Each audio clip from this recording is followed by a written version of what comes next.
Assalamualaikum warahmatullahi wabarakatuh.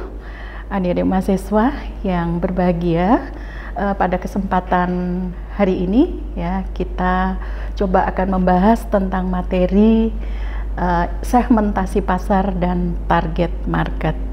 Nah, materi ini adalah kelanjutan dari pertemuan-pertemuan sebelumnya yang kemarin sudah pernah kita bahas mengenai pasar dan bagaimana manajemen pemasaran itu ya. Nah, ada beberapa bahan kajian yang akan kita bahas pada kesempatan kali ini. Yang pertama adalah mengenai identifikasi segmen dan target pasar, lalu yang kedua tingkat segmentasi pasar, yang ketiga mengenai dasar segmentasi pasar untuk pasar konsumen, dan selanjutnya adalah dasar untuk segmentasi pasar untuk pasar bisnis. Terakhir adalah penentuan target pasar. Baik, untuk mereview materi sebelumnya, karena pada saat kita bicara tentang segmentasi pasar, tentunya kita harus paham dulu apa itu pasar, ya.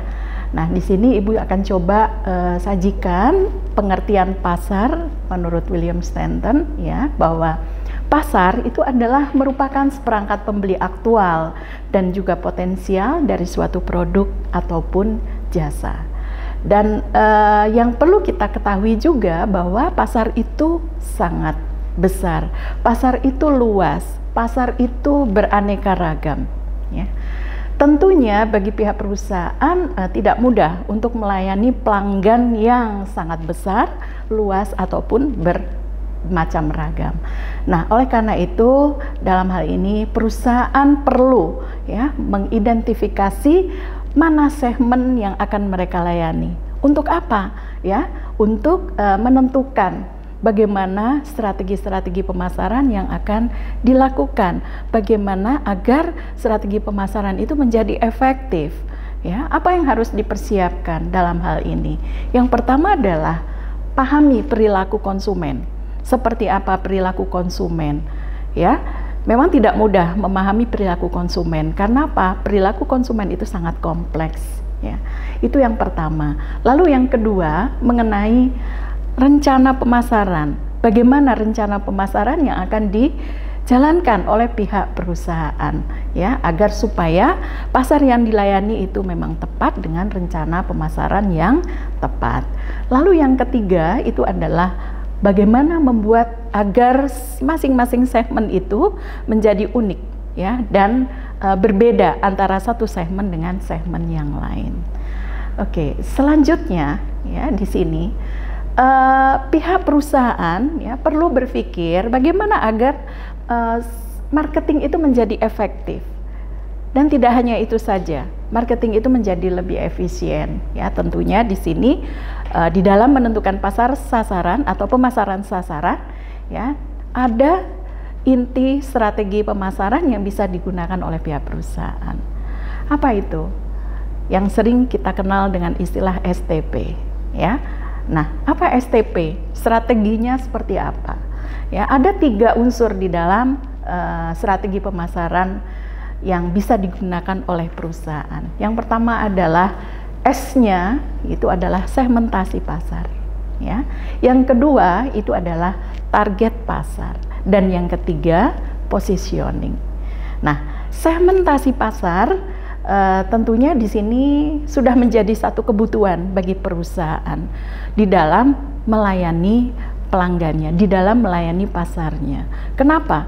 Ya tadi karena pasar itu sangat luas, pasar itu sangat heterogen. Tentunya perusahaan pada saat menghasilkan produk dan menawarkan ke pasar, harapannya adalah tepat sesuai dengan apa yang diinginkan oleh pasar. Ya, nah karena pasar sangat heterogen inilah makanya perusahaan perlu melakukan segmentasi pasar. Artinya di sini mengelompok-kelompokkan pasar yang sifatnya sangat heterogen ke dalam kelompok-kelompok pasar yang homogen. Ya, nah lalu yang berikutnya adalah target pasar. Target pasar, ya. Apa itu target pasar? Target pasar itu berarti memilih segmen pasar yang akan dituju. Artinya kan perusahaan itu bisa menentukan mau melayani segmen yang mana? Ya, karena pasar itu banyak, luas sekali, besar sekali, dan sangat bervariasi gitu ya. Nah, sehingga di sini ada banyak profil-profil yang memang itu bisa dilayani oleh pasar, ya, oleh perusahaan. Artinya banyak profil-profil pasar yang memang bisa dilayani oleh pasar. Nah, yang ketiga ini adalah positioning. Nah, positioning ini adalah salah satu strategi ya, yang penting di dalam marketing ya. Apa itu positioning? Ya, membangun image, membangun citra perusahaan di benak konsumen. Kalau sini dikatakan ya, positioning itu adalah konsep psikologis ya, yang mencakup perancangan penawaran dan citra perusahaan. Untuk apa? Ya, agar target pasar bisa mengetahui, menerima, membedakan, dan menganggap seberapa penting antara perusahaan yang satu dengan perusahaan yang lain. Nah, itu adalah positioning. Namun pada kesempatan kali ini ya, Ibu belum akan membahas terlalu jauh mengenai positioning karena ini adalah materi kita untuk pertemuan berikutnya ya. Selanjutnya mengenai pemasaran sasaran, bagaimana caranya supaya pemasaran sasaran itu efektif? Ya, artinya di sini pihak perusahaan pertama lakukan segmentasi pasar. Apa kegiatannya? Identifikasi profil pasar. Ya, artinya profil-profil pasar itu akan banyak yang bisa dilayani oleh perusahaan. Ya, bisa 1, 2, 3, bahkan lebih dari 3. Dikatakan banyak, mestinya lebih dari 2 ya. Artinya perusahaan bisa memunculkan ada beberapa profil yang bisa dilayani ya. Nah, dari masing-masing profil itu hendaknya ada pembedanya ya. Ibu ambilkan contoh misalnya apa? Identifikasi profil. Artinya kan profil yang pertama itu sekelompok pasar ya yang punya kemampuan beli rendah.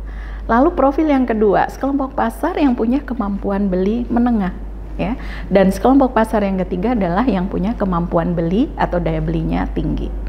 Nah, dari 3 profil ini ya, perusahaan tentunya harus melakukan pembeda. Ya, kalau di dalam menyusun strategi pemasaran tentunya kebijakan yang harus dibuat oleh pihak perusahaan akan berbeda antara profil pasar 1 yang dituju adalah kalangan bawah dengan kebijakan untuk profil pasar 2 dari kalangan menengah dan untuk profil pasar yang ketiga dari kalangan atas ya. Nah, harus dibedakan dalam hal ini. Nah, lalu selanjutnya adalah mengenai target pasar ya. Target pasar tadi sudah dicontohkan, misalnya ada 3 profil ya. Perusahaan mau melayani yang mana?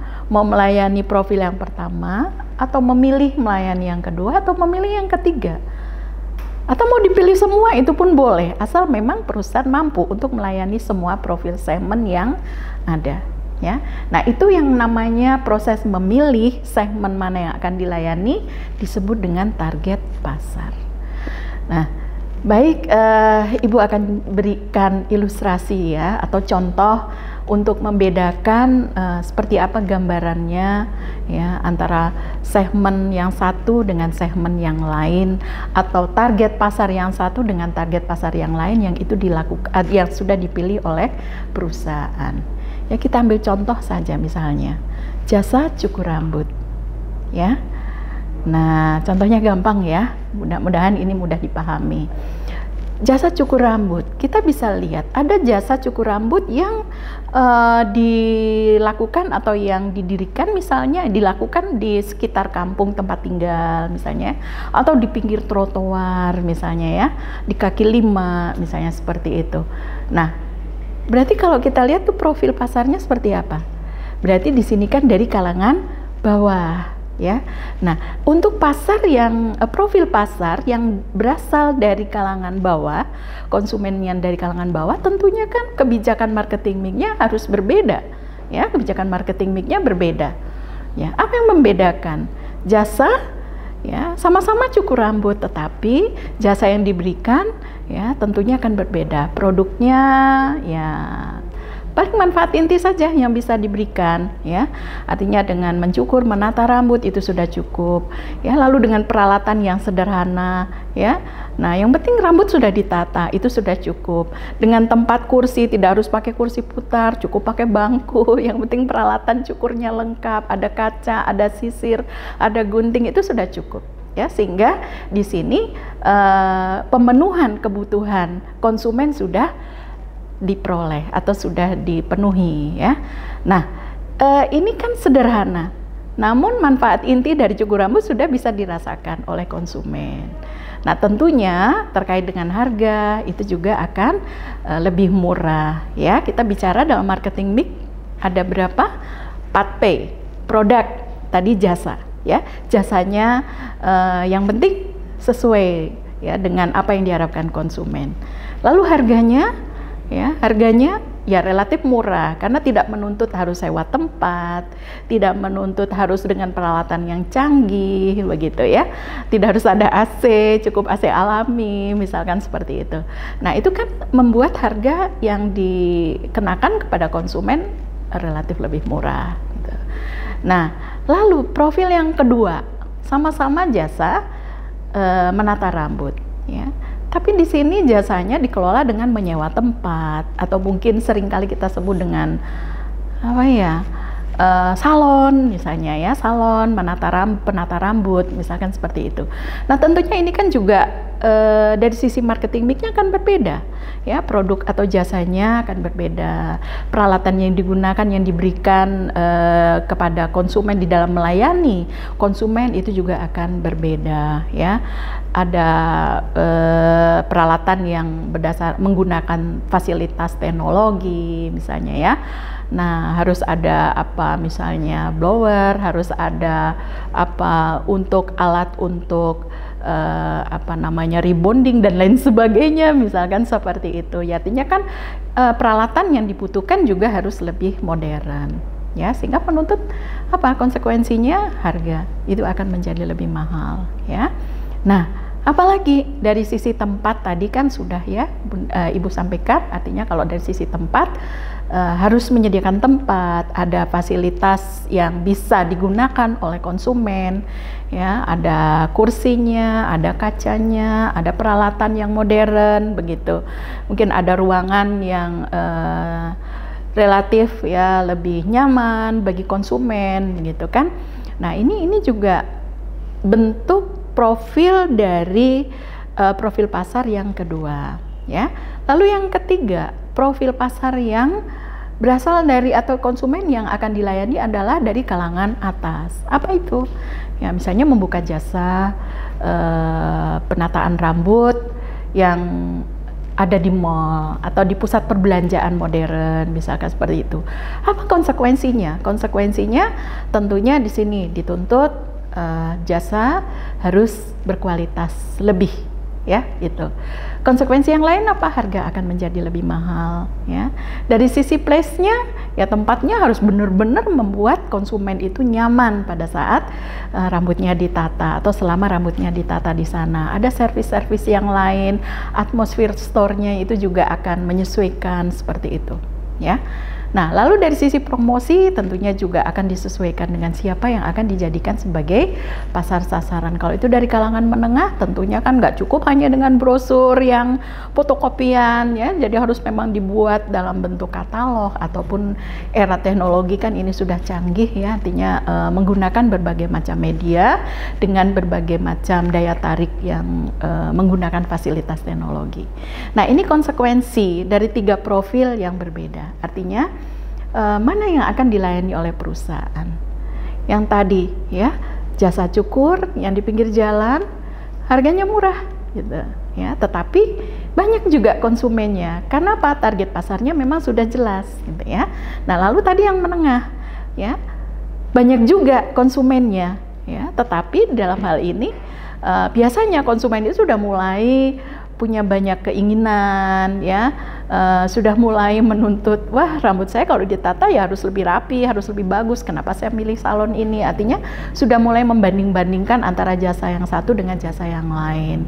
Nah yang ketiga tadi, profil yang ketiga, ini adalah salon yang dibuka di pusat perbelanjaan modern. Artinya dari sisi place-nya sudah sangat ya jauh lebih baik, lebih representatif gitu ya, bisa memberikan kenyamanan ya. Nah tentunya ini ada konsekuensi juga ya, harganya akan mahal, dan di situ juga ramai pengunjungnya, artinya punya pasar sendiri-sendiri.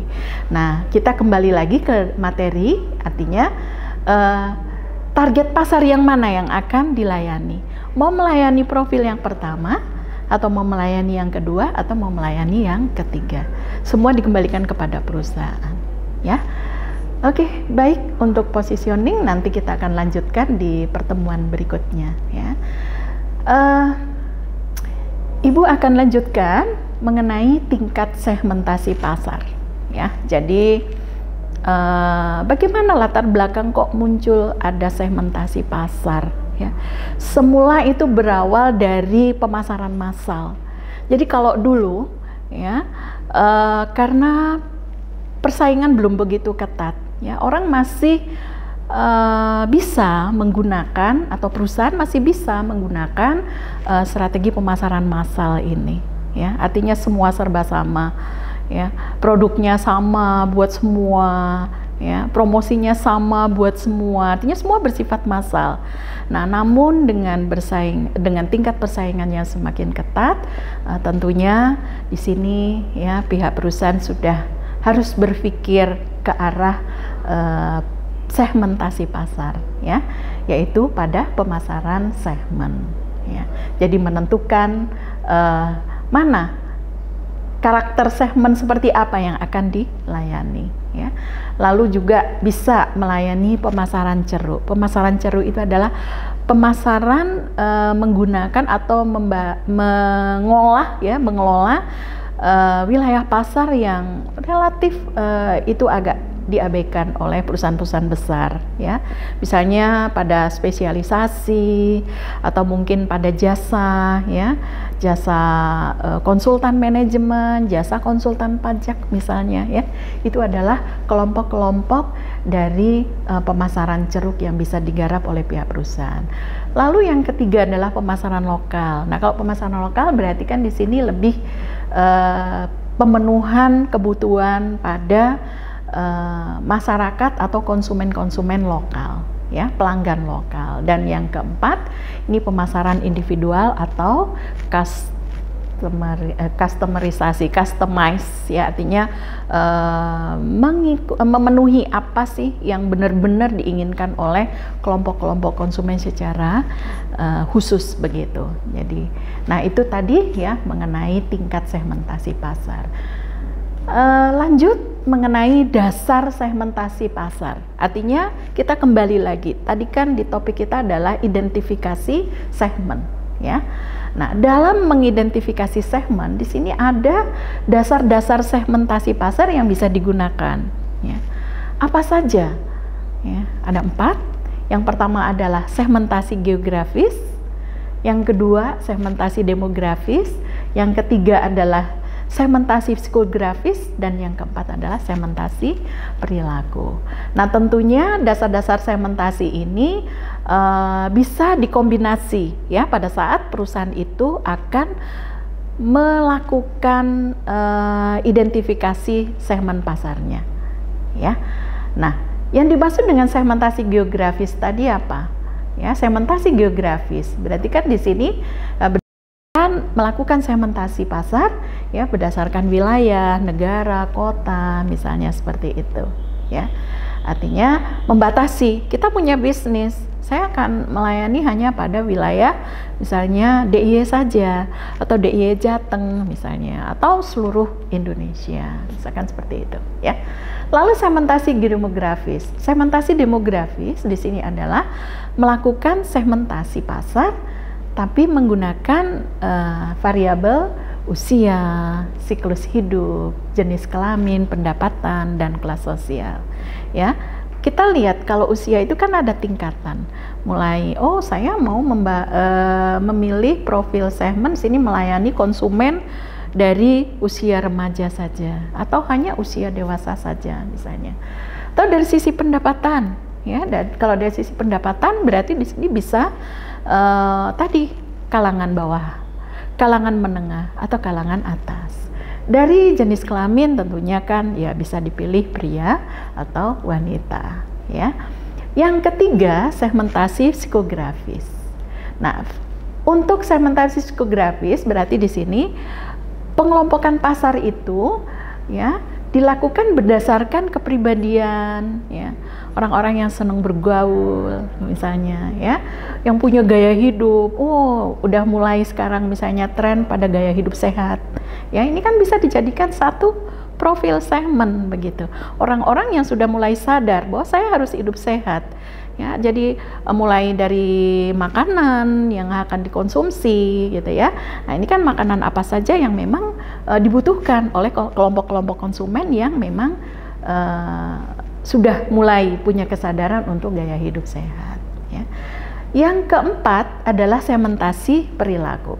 Nah, untuk segmentasi perilaku di sini berarti kan pengelompokan segmen atau pengelompokan pasar ya dilakukan berdasarkan pengetahuan yang dimiliki, sikap konsumen, penggunaan dan bagaimana respon dari konsumen itu terhadap produk tersebut. Artinya kan konsumen itu sekarang sudah banyak yang cerdas, artinya sudah pada cerdas gitu ya.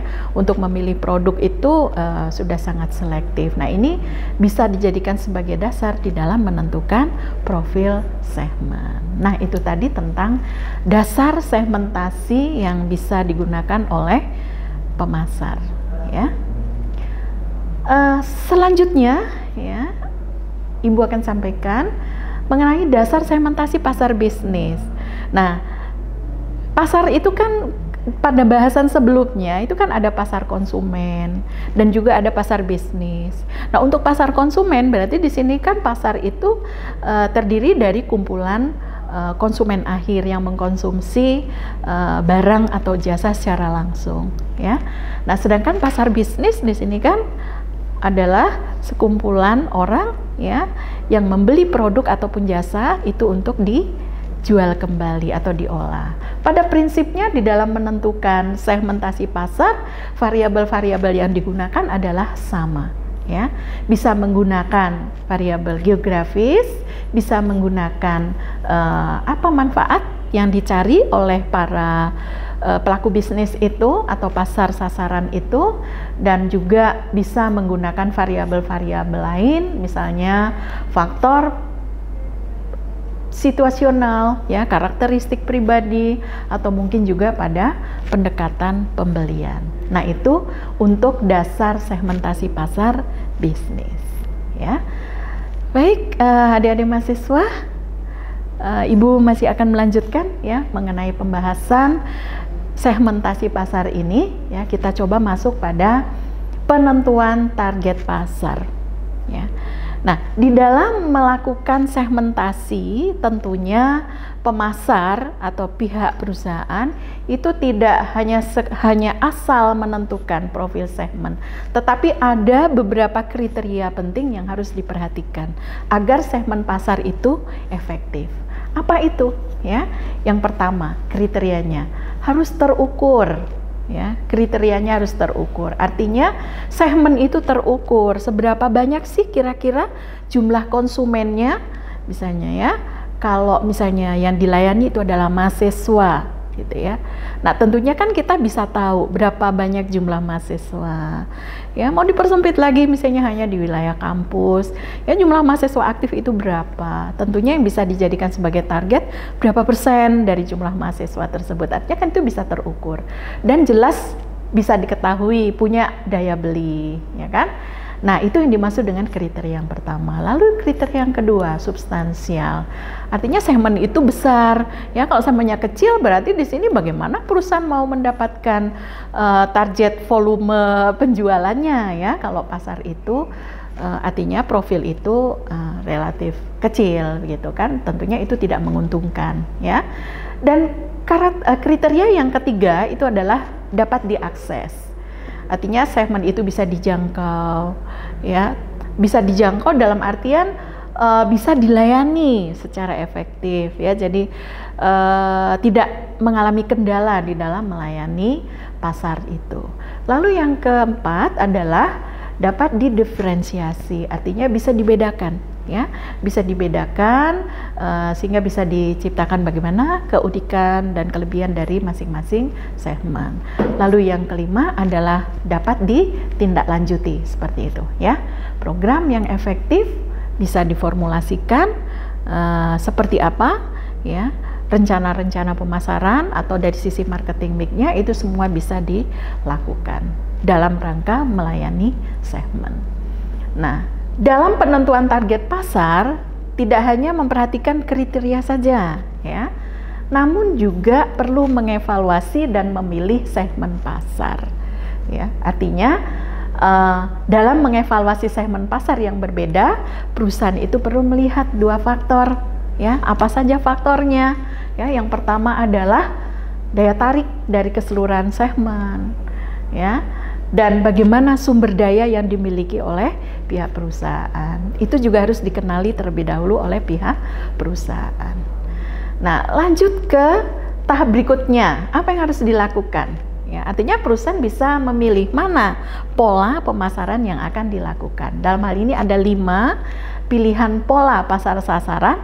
Yang pertama adalah konsentrasi segmen tunggal, lalu yang kedua adalah spesialisasi selektif, yang ketiga spesialisasi produk, yang keempat adalah spesialisasi pasar, dan yang kelima adalah cakupan pasar penuh. Nah, untuk memahami 5 pola itu, mari kita coba perhatikan pada gambar di sini, ya. Ada 5 pola seleksi pasar sasaran, ya. Ayo kita perhatikan untuk pola yang pertama, ya. Pola yang pertama ini pola yang disebut dengan single segment concentration, artinya concern pada satu segmen pasar saja, ya. Di situ ada yang horizontal menunjukkan pasar, ada M1, M2, dan M3, itu menunjukkan pilihan profil pasar yang bisa dilayani, sedangkan yang vertikal itu adalah menunjukkan produk. Nah, di sini ada produk 1, produk 2, produk 3. Ya, Ibu akan berikan contoh supaya lebih mudah dipahami, ya, di dalam melihat pola yang pertama. Ya, misalkan kita bicara tentang apa? Bisnis konveksi, ya. Perusahaan bisa menghasilkan apa? Fashion, kemeja, jaket, atau t-shirt misalnya. Nah, untuk yang pola pertama, berarti di sini perusahaan itu tidak menghasilkan tiga-tiganya, namun perusahaan itu hanya memilih satu saja, concern ke dalam satu produk saja. Apa produknya? Misalnya untuk P2 di sini adalah t-shirt, ya. T-shirt ini untuk siapa? T-shirt ini ditujukan untuk kalangan muda misalnya, ya. Nah, berarti di sini kan M1 pasar yang dilayani hanya dari kalangan anak muda saja. Padahal kan itu bisa, misalnya kan ada kalangan orang dewasa atau mungkin juga anak-anak, misalnya seperti itu, ya. Namun perusahaan lebih memilih melayani satu segmen saja, concern ke dalam satu segmen. Jadi hanya menjual t-shirt untuk kalangan remaja saja, ya. Nah, kita lanjutkan coba melihat pola yang kedua, ya. Pola yang kedua, ya, di sini adalah selektif spesialisasi. Artinya di sini perusahaan itu bisa menawarkan ketiga jenis produk tadi, ya. Ada kemeja, ada t-shirt, ada jaket. Nah, tadi untuk M1 itu adalah dari kalangan anak muda. Berarti perusahaan memilih kaos atau t-shirtnya untuk kalangan anak muda saja. M1, ya, kalangan anak muda. P2 itu adalah produk t-shirt untuk kalangan anak muda, ya. Lalu perusahaan juga ingin melayani pasar, ya, dari kalangan misalnya menengah, ya, orang-orang dewasa, kelompok-kelompok eksekutif misalnya. Pada produk P1-nya apa tadi? Kemeja misalnya, kemeja untuk kalangan eksekutif. Berarti pasar yang dipilih adalah M3 yang berasal dari atau yang terdiri dari kelompok orang-orang yang punya kemampuan beli yang lebih tinggi, pasar potensial, ya. Nah, lalu untuk produk yang kedua itu ya, produk yang kedua adalah P3. Artinya apa di sini? Jaket. Nah, jaket ini untuk siapa? Misalnya, oh mereka hanya memproduksi jaket, tetapi hanya ingin menjual kepada anak-anak kecil, gitu ya. Jadi jaket yang ditujukan untuk anak kecil, atau untuk anak-anak. Nah, artinya kan ini ada 3 pasar yang dilayani dengan 3 jenis produk yang berbeda, ya. Jadi P1 khusus untuk pasar 3, P2 produk kedua khusus untuk pasar yang pertama, dan P3 ditujukan hanya untuk pasar yang kedua saja. Jadi ini spesialisasi pasar, ya. Yang ketiga, kita lihat pola yang ketiga, product specialization, artinya spesialisasi produk. Ya, perusahaan itu berarti punya satu produk.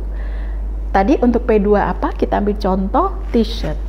Dia buat t-shirt untuk anak-anak, t-shirt untuk remaja, dan juga mungkin untuk kalangan dewasa atau dari kalangan-kalangan menengah atas. Ya, tapi spesialisasi pada produk t-shirt saja, seperti itu, ya. Nah, itu yang ketiga. Sekarang kita lihat yang pola yang keempat, spesialisasi pasar, ya. Berarti perusahaan fokus di dalam satu pasar saja, hanya pasar M1, ya. Pasar M1 tadi apa? Pasar yang terdiri dari konsumen dari para remaja, anak muda, ya. Produknya apa? Ya, 3 produk tadi dihasilkan, ya. Yang pertama jaketnya buat anak muda, kemeja juga ditujukan untuk buat anak muda, anak remaja, dan juga t-shirtnya untuk kalangan muda. Jadi mereka hanya fokus pada pasar kalangan anak muda atau remaja, ya. Pasar yang lain diabaikan, gitu. Jadi mereka fokus ke dalam satu pasar saja. Nah, yang kelima, pola yang terakhir, ya, yang disebut dengan full market coverage. Kalau ini berarti kan semua produk ditawarkan untuk semua pasar, gitu. Jadi tidak ada diferensiasi, tidak ada pembedanya. Jadi produk satu ditawarkan di pasar satu, juga ditawarkan di pasar 2, ditawarkan di pasar 3. Demikian juga untuk produk yang kedua, ya, ditawarkan untuk semua pasar, dan produk yang ketiga juga untuk ke semua pasar. Jadi di sini apa ya? Bisa jadi produknya itu all size juga, standar, ya. Jadi tidak terdiferensiasi ke kelompok masing-masing segmen, ya. Nah, yang terakhir sepertinya, ya, di akhir sesi ini kita akan coba lihat bagaimana sebenarnya perusahaan itu di dalam memilih segmen pasarnya, ya. Perlu menyeleksi atau mau melayani banyak segmen, tergantung daripada perusahaan itu sendiri, ya. Ada 3 pilihan undifferenced marketing, berarti perusahaan mengabaikan segmentasi, ya. Kalau perusahaan mengabaikan segmentasi, tadi kita kaitkan dengan materi sebelumnya, berarti masuk ke pola yang kelima, ya. Jadi perusahaan mengabaikan segmentasi, nggak perlu segmentasi, yang penting satu produk buat semua. Nah, ini ada kelebihannya dan ada kekurangannya. Mungkin dari sisi pasar bisa potensial, tapi dari sisi kepuasan konsumen tentunya ya itu masih akan dipertanyakan, ya. Lalu yang kedua, differentiated marketing. Artinya perusahaan memilih untuk melayani lebih dari 2 segmen, ya. Segmen 1, segmen 2, segmen 3. Namun dari masing-masing segmen itu berbeda kebijakan marketing mix-nya. Seperti yang Ibu sampaikan tadi, ya. Bisa jadi begini, misalnya perusahaan menghasilkan apa? T-shirt tadi, ya, t-shirt, ya. Marketing mix yang dikemas untuk segmen 1, ya, itu misalnya khusus untuk produk yang biasa saja, yang penting fungsional, ya. Kaosnya murah, yang penting orang bisa bergaya dengan menggunakan kaos, misalkan seperti itu. Nah, segmen yang kedua di sini kan orang-orang yang sudah mulai mau bergaya tapi sudah mulai membanding-bandingkan kualitas, begitu ya. Berarti di sini marketing mix-nya juga harus berbeda ya. Harga kualitasnya sudah mulai diperhatikan, harganya relatif lebih mahal, dan konsumen biasanya itu sudah mulai membanding-bandingkan harga juga gitu ya, karena pasarnya masih relatif menengah gitu kan. Tentunya tidak sesensitif dari kalangan yang bawah. Untuk yang alternatif ketiga itu adalah konsentrasi pada satu segmen saja yang disebut dengan concentrated marketing ya. Perusahaan sebenarnya bisa memilih 3 segmen untuk dilayani, namun yang segmen 1 dan 3 diabaikan. Perusahaan hanya fokus ke segmen yang kedua saja. Nah, baik, untuk materi tentang segmentasi dan target pasar ya pada kesempatan kali ini Ibu rasa sudah bisa kita cukupkan ya, dan tentunya harapan Ibu adalah kalian tidak hanya sekedar mendengarkan dari penjelasan Ibu ya, namun perluas wawasan kalian dengan membaca buku referensi yang sudah Ibu sampaikan sebelumnya ya. Kita menggunakan Philip Kotler, silakan ya dibuka kembali untuk chapter ini mengenai segmentasi dan target pasar. Ya, Ibu rasa sudah cukup ya. Kita akan lanjutkan pada pertemuan berikutnya. Terima kasih. Assalamualaikum warahmatullahi wabarakatuh.